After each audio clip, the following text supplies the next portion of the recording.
역대하 34장. 요시야가 왕이 되었을 때에 그는 8살이었다. 그는 예루살렘에서 31해 동안 다스렸다. 그는 주님께서 보시기에 옳은 일을 하였고 그의 조상 다윗의 길을 본받아서 오른쪽으로나 왼쪽으로 곁길로 벗어나지 않았다. 요시야는 왕이 된 지 8째 해에 아직도 매우 어린 나이에 조상 다윗의 하나님을 찾기 시작하였다. 그의 통치 12년이 되는 해에는 산당과 아세라 목상들과 아로새긴 우상들과 부어 만든 우상들을 없애고 유다와 예루살렘을 깨끗하게 하였다. 요시야의 지시로 사람들은 바알 신들을 섬기는 제단들을 헐었다. 요시야는 제단 위에 있는 분향단들도 부수게 하였다. 그는 또한 아세라 목상들과 아로새긴 우상들과 부어 만든 우상들을 빻아 가루로 만들어서 그 제단에서 제사를 드리던 자들의 무덤에 뿌리고 제사장들의 뼈를 제단 위에 불살라서 유다와 예루살렘을 깨끗하게 하였다. 그는 같은 일을 므낫세와 에브라임과 시므온 지역과 저 멀리 사방이 다 폐허가 된 납달리 지역에 이르기까지 직접 가서 행하였다. 그는 제단들을 헐고 아세라 목상들과 아로새긴 우상들을 빻아 가루로 만들고 온 이스라엘 땅에 있는 분향단도 모두 부수어 버리고 나서야 예루살렘으로 돌아왔다. 요시야는 나라와 성전을 깨끗하게 한 뒤에 통치한 지 18째 해가 되는 때에 아살랴의 아들 사반과 마아세야 성주와 요아하스의 아들 요아 서기관을 보내서 주 그의 하나님의 성전을 수리하게 하였다. 이 세 사람은 힐기야 대제사장에게 가서 하나님의 성전에 들어온 돈을 그에게 건네주었다. 그 돈은 므낫세와 에브라임과 북이스라엘의 나머지 지역에 사는 백성과 유다와 베냐민의 모든 백성과 예루살렘 주민에게서 거두어들인 것으로서 성전 문을 지키는 레위 사람들이 모아둔 것이었다. 그들은 이 돈을 주님의 성전 수리를 맡은 이들에게 맡겼고 그들은 또 그 돈을 주님의 성전 수리를 직접 맡아 건축하는 이들에게 주어서 성전을 수리하게 하였다. 그들은 그 돈을 목수와 돌 쌓는 이들에게도 맡겨서 채석한 돌과 도리와 들보를 만들 나무를 사들여 유다의 왕들이 폐허로 만들어버린 건물들을 손질하게 하였다. 그 사람들은 이를 정직하게 하였다. 그들 위에 4명의 감독이 있었다. 모두 레위 사람들인데 물라리 자손 가운데서는 야핫과 오바댜, 고핫 자손 가운데서는 스가랴와 무술람이 성전을 수리하는 일을 맡아 하였다. 이 레위 사람들은 모두 음악에 익숙한 사람들이었다. 그들은 목독꾼을 감독하고 각종 공사 책임자들을 감독하였으며 어떤 레위 사람은 기록원과 사무원과 문지기의 일을 맡았다. 힐기야 제사장은 주님의 성전에서 궤에 보관된 돈을 꺼내다가 모세가 전한 주님의 율법책을 발견하고 사반 서기관에게 자기가 주님의 성전에서 율법책을 발견하였다고 하면서 그 책을 사반에게 주었다. 사반이 그 책을 가지고 왕에게 나아가서 보고하였다. 임금님께서 종들에게 명령하신 것을 종들이 그대로 다 하였습니다. 또 주님의 성전에 있는 돈을 다 쏟아서 감독들과 건축하는 사람들에게 맡겼습니다. 이렇게 보고하고 나서 사반 서기관은 힐기야 제사장이 자기에게 책 한 권을 건네주었다고 왕에게 보고했다. 그리고 사반은 그 책을 왕 앞에서 큰 소리로 읽었다. 왕은 율법의 말씀을 다 듣고는 애통해하며 자기의 옷을 찢었다. 왕은 힐기야와 사반의 아들 아히감과 미가의 아들 압돈과 사반 서기관의 왕의 시종 아사야에게 명령하였다. 그대들은 주님께로 나아가서 나를 대신하여 그리고 아직 이스라엘과 유다에 살아남아 있는 백성을 대신하여 이번에 발견된 이 두루마리의 말씀에 관하여 주님의 뜻을 여쭈어 보도록 하시오. 우리의 조상이 주님의 말씀을 지키지 않고 이 두루마리에 기록된 모든 것을 지켜 따르지 않았으므로 주님께서 우리에게 쏟으신 진노가 크오. 힐기야가 왕의 명령을 받은 사람들과 함께 훌다 예언자에게로 갔다. 그는 살롬의 아내였다. 살롬은 하스라의 손자요 도캇의 아들로서 궁중 예복을 관리하는 사람이었다. 훌다는 예루살렘의 제2구역에 살고 있었는데 그들이 그에게 가서 왕의 말을 전하니 훌다가 그들에게 말하였다. 주 이스라엘의 하나님께서 이렇게 말씀하시니 그대들을 나에게 보내어 주님의 뜻을 물어보라고 한 그분에게 가서 전하시오. 나 주가 이렇게 말한다. 유다 왕 앞에서 낭독한 책에 기록된 모든 저주대로 내가 이곳과 여기에 사는 주민에게 재앙을 내리겠다. 그들이 나를 버리고 다른 신들에게 분향하여 그들이 한 모든 일이 나를 노엽게 하였기 때문이다.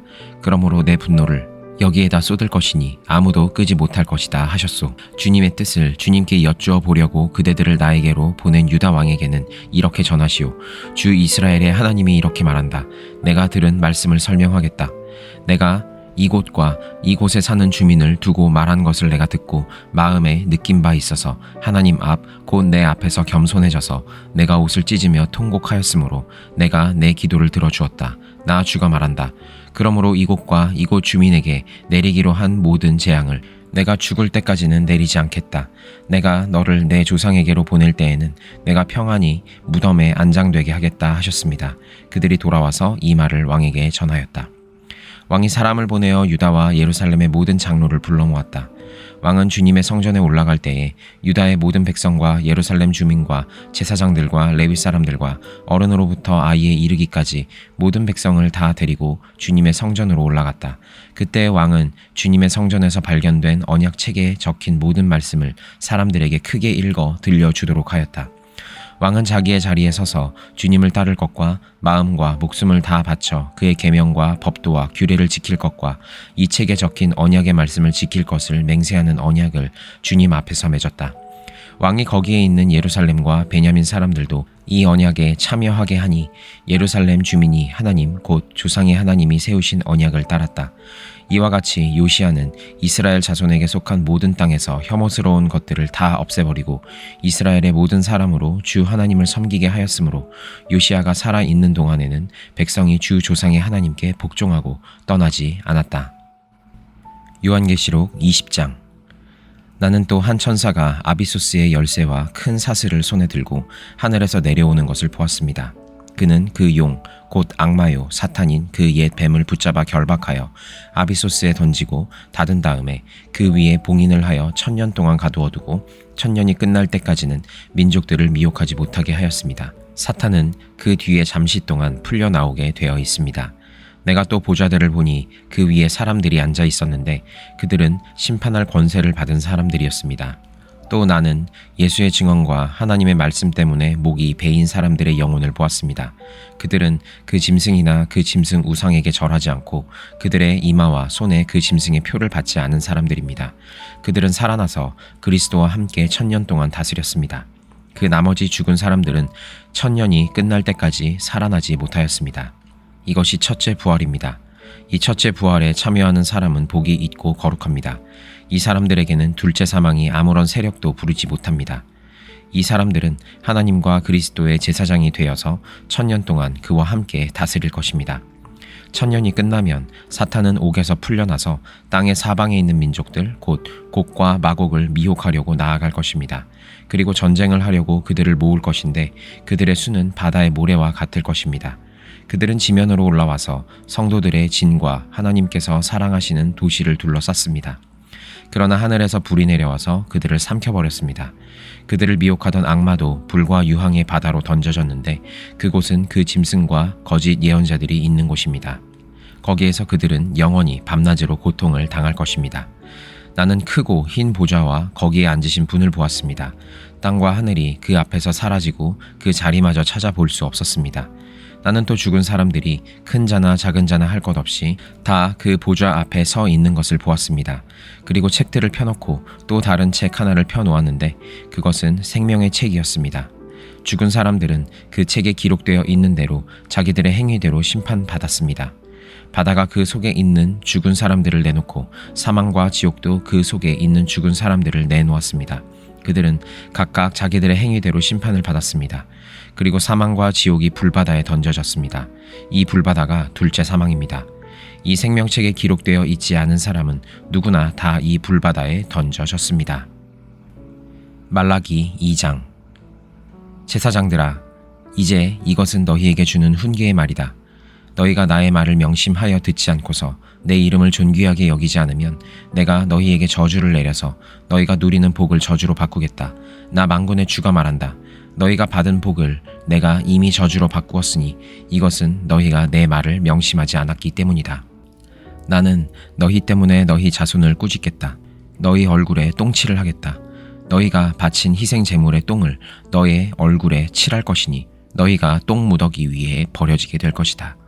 내가 레위와 맺은 언약을 파기하지 않으려고 이 훈계를 주었다는 것을 그때에 가서야 너희가 비로소 알게 될 것이다. 나 만군의 주가 말한다. 내가 레위와 맺은 언약은 생명과 평화가 약속된 언약이다. 나는 그가 나를 경외하도록 그와 언약을 맺었고 그는 과연 나를 경외하며 나의 이름을 두려워하였다. 그는 늘 참된 법을 가르치고 그릇된 것을 말하지 않았다. 그는 나를 불편하게 하지 않고 나에게 늘 정직하였다. 그는 또한 많은 사람들이 도와서 악한 길에서 돌아서게 하였다. 제사장의 입술은 지식을 지켜야 하겠고 사람들이 그의 입에서 율법을 구하게 되어야 할 것이다. 제사장이야말로 만군의 주 나의 특사이기 때문이다. 그러나 너희는 바른 길에서 떠났고 많은 사람들에게 율법을 버리고 곁길로 가도록 가르쳤다. 너희는 내가 레위와 맺은 언약을 어겼다. 나 만군의 주가 말한다. 그러므로 나도 너희가 모든 백성 앞에서 멸시와 천대를 받게 하였다. 너희가 나의 뜻을 따르지 않고 율법을 편파적으로 적용한 탓이다. 우리는 모두 한 아버지를 모시고 있지 않느냐? 한 하나님이 우리를 창조하시지 않았느냐? 그런데 어찌하여 우리가 서로 배신하느냐? 어찌하여 우리는 주님께서 우리 조상과 맺으신 그 언약을 욕되게 하고 있느냐? 유다 백성은 주님을 배신하였다. 예루살렘과 이스라엘 온 땅에서 추악한 일이 일어나고 있다. 유다 백성은 주님께서 아끼시는 성소를 더럽히고 남자들은 이방 우상을 섬기는 여자와 결혼까지 하였다. 이런 일을 하는 사람은 그가 어떤 사람이든지 만군의 주님께 제사를 드리는 사람이라 하여도 주님께서 그를 야곱의 가문에서 쫓아내실 것이다. 너희가 잘못한 일이 또 하나 있다. 주님께서 너희 재물을 외면하시며 그것을 기꺼이 받지 않으신다고 너희가 눈물과 울음과 탄식으로 주님의 제단을 적셨다. 그러면서 너희는 오히려 무슨 까닭으로 이러십니까? 하고 묻는다. 그 까닭은 내가 젊은 날에 만나서 결혼한 너의 아내를 배신하였기 때문이며 주님께서 이 일의 증인이시기 때문이다. 그 여자는 너의 동반자이며 내가 성실하게 살겠다고 언약을 맺고 맞아들인 아내인데도 내가 아내를 배신하였다. 한 분이신 하나님이 내 아내를 만들지 않으셨느냐? 육체와 영이 둘 다 하나님의 것이다. 한 분이신 하나님이 경건한 자손을 원하시는 것이 아니겠느냐? 너희는 명심하여 젊어서 결혼한 너의 아내를 배신하지 말아라. 나는 이혼하는 것을 미워한다. 주 이스라엘의 하나님이 말한다. 아내를 학대하는 것도 나는 미워한다. 나 만군의 주가 말한다. 그러므로 너희는 명심하여 아내를 배신하지 말아라. 너희는 말로 나 주를 괴롭혔다. 그런데도 너희는 우리가 어떻게 주님을 괴롭게 하여 드렸습니까? 하고 묻는다. 너희는 주님께서는 악한 일을 하는 사람도 모두 좋게 보신다. 주님께서 오히려 그런 사람들을 더 사랑하신다 하고 말하고 또 공의롭게 재판하시는 하나님이 어디에 계시는가 하고 말한다. 요한복음 19장. 그때 빌라도는 예수를 데려다가 채찍으로 쳤다. 병정들은 가시나무로 왕관을 엮어서 예수의 머리에 씌우고 자색 옷을 입힌 뒤에 예수 앞으로 나와서 유대인의 왕 만세 하고 소리치고 손바닥으로 얼굴을 때렸다. 그때 빌라도가 다시 바깥으로 나와서 유대 사람들에게 말하였다. 보시오, 내가 그 사람을 당신들 앞에 데려오겠소. 나는 그에게서 아무 죄도 찾지 못하였소. 나는 당신들이 그것을 알아주기를 바라오. 예수가 가시관을 쓰시고 자색 옷을 입으신 채로 나오시니 빌라도가 그들에게 보시오, 이 사람이요 하고 말하였다. 대제사장들과 경비병들이 예수를 보고 외쳤다. 십자가에 못 박으시오, 십자가에 못 박으시오. 그러자 빌라도는 그들에게 당신들이 이 사람을 데려다가 십자가에 못 박으시오. 나는 이 사람에게서 아무 죄도 찾지 못했소 하고 말하였다. 유대 사람들이 그에게 대답하였다. 우리에게는 율법이 있는데 그 율법을 따르면 그는 마땅히 죽어야 합니다. 그가 자기를 가리켜서 하나님의 아들이라고 하였기 때문입니다. 빌라도는 이 말을 듣고 더욱 두려워서 다시 관저 안으로 들어가서 예수께 물었다. 당신은 어디서 왔소? 예수께서는 그에게 아무 대답도 하지 않으셨다. 그래서 빌라도가 예수께 말하였다. 나에게 말을 하지 않을 작정이요? 나에게는 당신을 놓아줄 권한도 있고 십자가에 처형할 권한도 있다는 것을 모르시오. 예수께서 대답하였다. 위에서 주지 않으셨더라면 당신에게는 나를 어찌할 아무런 권한도 없을 것이오. 그러므로 나를 당신에게 넘겨준 사람의 죄는 더 크다 할 것이오. 이 말을 듣고서 빌라도는 예수를 놓아주려고 힘썼다. 그러나 유대 사람들은 이 사람을 놓아주면 총독님은 황제 폐하의 충신이 아닙니다. 자기를 가리켜서 왕이라고 하는 사람은 누구나 황제 폐하를 반역하는 자입니다 하고 외쳤다. 빌라도는 이 말을 듣고 예수를 데리고 나와서 리토스트론이라고 부르는 재판석에 앉았다. 리토스트론은 히브리 말로 가바다인데 돌을 박은 자리라는 뜻이다. 그날은 유월절 준비일이고 때는 낮 12시쯤이었다. 빌라도가 유대 사람들에게 말하였다. 보시오, 당신들의 왕이요. 그들이 외쳤다. 없애버리시오, 없애버리시오. 그를 십자가에 못 박으시오. 빌라도가 그들에게 말하였다. 당신들의 왕을 십자가에 못 박으란 말이오? 대제사장들이 대답하였다. 우리에게는 황제 폐하밖에는 왕이 없습니다. 이리하여 이제 빌라도는 예수를 십자가에 처형하라고 그들에게 넘겨주었다. 그들은 예수를 넘겨받았다. 예수께서 십자가를 지시고 해골이라 하는 데로 가셨다. 그곳은 히브리 말로 골고다라고 하였다. 거기서 그들은 예수를 십자가에 못 박았다. 그리고 다른 두 사람도 예수와 함께 십자가에 달아서 예수를 가운데로 하고 좌우에 세웠다. 빌라도는 또한 명패도 써서 십자가에 붙였다. 그 명패에는 유대인의 왕 나사렛 사람 예수라고 썼다. 예수께서 십자가에 달리신 곳은 도성에서 가까우므로 많은 유대 사람이 이 명패를 읽었다. 그것은 히브리 말과 로마 말과 그리스 말로 적혀 있었다. 유대 사람들의 대제사장들이 빌라도에게 말하기를 유대인의 왕이라고 쓰지 말고 자칭 유대인의 왕이라고 쓰십시오 하였으나 빌라도는 나는 쓸 것을 썼다 하고 대답하였다. 병정들이 예수를 십자가에 못 박은 뒤에 그의 옷을 가져다가 네 몫으로 나누어서 한 사람이 한 몫씩 차지하였다. 그리고 속옷은 이음새 없이 위에서 아래까지 통째로 짠 것이므로 그들은 서로 말하기를 이것은 찢지 말고 누가 차지할지 제비를 뽑자 하였다.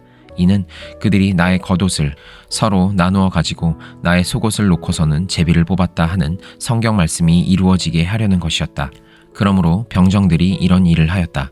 그런데 예수의 십자가 곁에는 예수의 어머니와 이모와 글로바의 아내 마리아와 막달라 사람 마리아가 서 있었다. 예수께서는 자기 어머니와 그 곁에 서 있는 사랑하는 제자를 보시고 어머니에게 어머니, 이 사람이 어머니의 아들입니다 하고 말씀하시고 그 다음에 제자에게는 자, 이분이 내 어머니시다 하고 말씀하셨다. 그때부터 그 제자는 그를 자기 집으로 모셨다. 그 뒤에 예수께서는 모든 일이 이루어졌음을 아시고 성경 말씀을 이루시려고 목마르다 하고 말씀하셨다. 거기에 신 포도주가 가득 담긴 그릇이 있었는데 사람들이 해면을 그 신 포도주에 듬뿍 적셔서 우슬초 대에다가 꿰어 예수의 입에 갖다 대었다. 예수께서 신 포도주를 받으시고서 다 이루었다 하고 말씀하신 뒤에 머리를 떨어뜨리시고 숨을 거두셨다. 유대 사람들은 그 날이 유월절 준비일이므로 안식일에 시체들을 십자가에 그냥 두지 않으려고 그 시체의 다리를 꺾어서 치워달라고 빌라도에게 요청하였다. 그 안식일은 큰 날이었기 때문이다. 그래서 병사들이 가서 먼저 예수와 함께 십자가에 달린 한 사람의 다리와 또 다른 한 사람의 다리를 꺾고 나서 예수께 와서는 그가 이미 죽으신 것을 보고 다리를 꺾지 않았다. 그러나 병사들 가운데 하나가 창으로 그 옆구리를 찌르니 곧 피와 물이 흘러나왔다. 이것은 목격자가 증언한 것이다. 그래서 그의 증언은 참되다. 그는 자기의 말이 진실하다는 것을 알고 있다. 그는 여러분들도 믿게 하려고 증언한 것이다.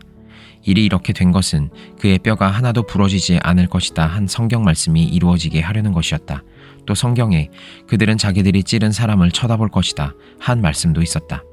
그 뒤에 아리마대 사람 요셉이 예수의 시신을 거두게 하여 달라고 빌라도에게 청하였다. 그는 예수의 제자인데 유대 사람이 무서워서 그것을 숨기고 있었다. 빌라도가 허락하니 그는 가서 예수의 시신을 내렸다. 또 전에 예수를 밤중에 찾아갔던 니고데모도 몰약에 침향을 섞은 것을 100근쯤 가지고 왔다. 그들은 예수의 시신을 모셔다가 유대 사람의 장례 풍속대로 향료와 함께 삼배로 감았다. 예수가 십자가에 달리신 곳에 동산이 있었는데 그 동산에는 아직 사람을 장사한 일이 없는 새 무덤이 하나 있었다. 그날은 유대 사람이 안식일을 준비하는 날이고 또 무덤이 가까이 있었기 때문에 그들은 예수를 거기에 모셨다.